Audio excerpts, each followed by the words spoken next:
છતાંય આપણી હાલત પરિસ્થિતિ આપણી પરિસ્થિતિ આ છે, આપણે બધાએ સ્વીકારવું પડશે. એમાં બધાની જ ભૂલ છે, બધાની જ આમાં ભૂલ છે. વધારે કોઈની ભૂલ હોય તો અનામત આદિજાતિની બેઠકો પરથી ચૂંટાતા ધારાસભ્ય અને સંસદ સભ્ય અમારા જેવા નેતાઓની પહેલી આમાં ભૂલ છે. અમારા જેવા નેતાઓ પોતાના સ્વાર્થ માટે, પોતાના પાર્ટી માટે સમાજને એકબીજા સાથે લડાવી રહેલા છે. પોતાની ટિકિટ માટે, સમાજ માટે બોલતા નથી.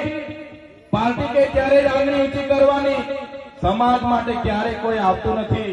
ત્યારે સાથીઓ આપણે બધા હવે એક થવાની જરૂર છે.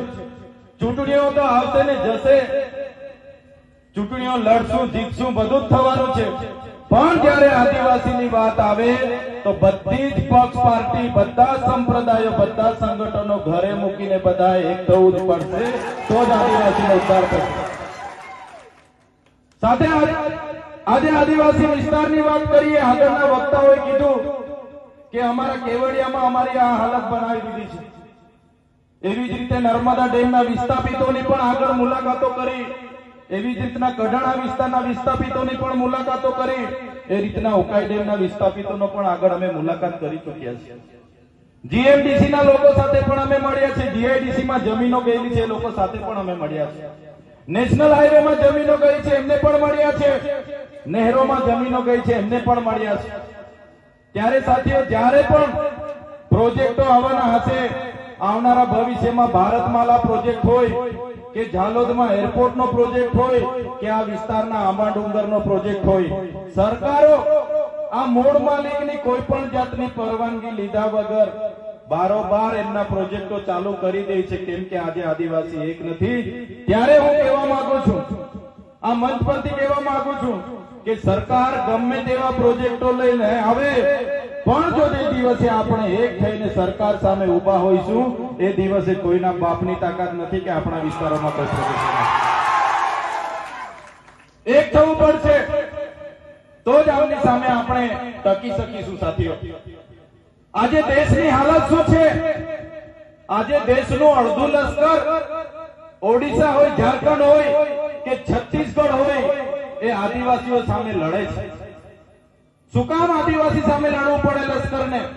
પણ જળ જંગલની જમીનો, જળ જંગલ અને જમીનો જે આદિવાસીઓ પર બચેલી છે, એમના પર કોર્પોરેટ જગતની, ઉદ્યોગપતિઓની નજર છે, પૂંજીપતિઓની નજર છે. આદિવાસીઓની જળ જંગલ જમીન એમ કે પ્રકારે પડાવી લેવામાં આવે છે. આપણે બંધારણની વાતો કરીએ છીએ. બંધારણમાં તો 73 એનો પણ કાયદો છે કે આદિવાસીઓની જમીન બીજા કોઈ લઈ ના શકે.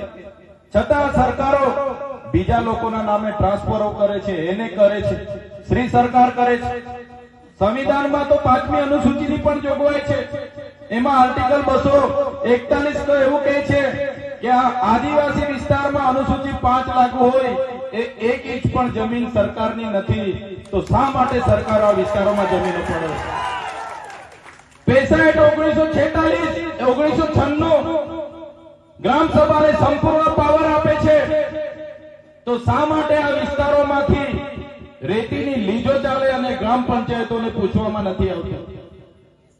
તો કહેવા માંગુ છું સાથીઓ, બંધારણમાં આપણી જેટલી પણ જોગવાઈઓ છે, સરકારો એના અર્થઘટનો અલગ અલગ કરીને આપણી પાસેથી આપણા હકો છીનવી રહી છે.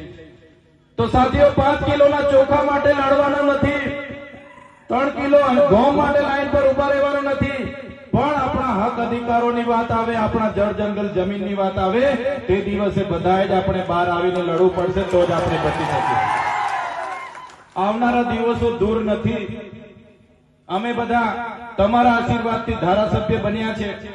અમે આ લોકોની કરણી અને કથની જાણીએ છીએ, આ લોકો આપણી સાથે શું કરવા માંગી રહ્યા છે.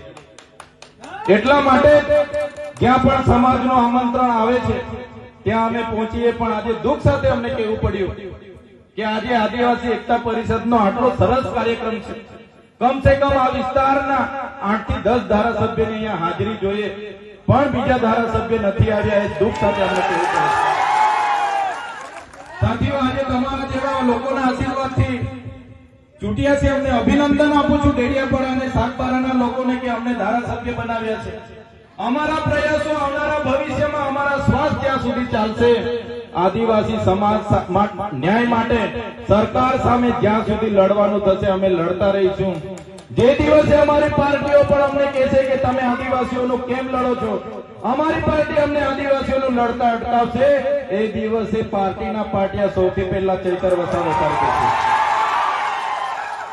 જે સમાજના જાતિના સરટીથી અમે ચૂંટાયા છે, જે સમાજે અમને મત આપીને ચૂંટ્યા છે, એ મૂળ માલિકની આજે આઝાદીના 78 વર્ષ પછી પણ આ દશા છે. ત્યારે આવનારા ભવિષ્યમાં ધારાસભ્ય રહીએ કે ના રહીએ, આવનારા ભવિષ્યમાં ચૂંટણી લડીએ કે ના લડીએ, પણ અમારા સમાજને અમે એવા જાગૃત કરી દઈશું કે આવનારા દિવસોમાં આ મૂળ માલિક પોતાના અધિકારો માટે બહાર.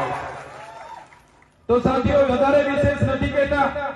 આ બોર્ડ તમે જોઈ લો, પ્રકૃતિ એક જીવન છે. ઘણા સાથીઓએ કીધું કે આદિવાસી એકતા પરિષદનું સંમેલન વર્ષમાં એકવાર મળે છે, નાચે છે, કૂદે છે, ખાય છે, પી છે અને બધા છૂટા પડી જાય છે.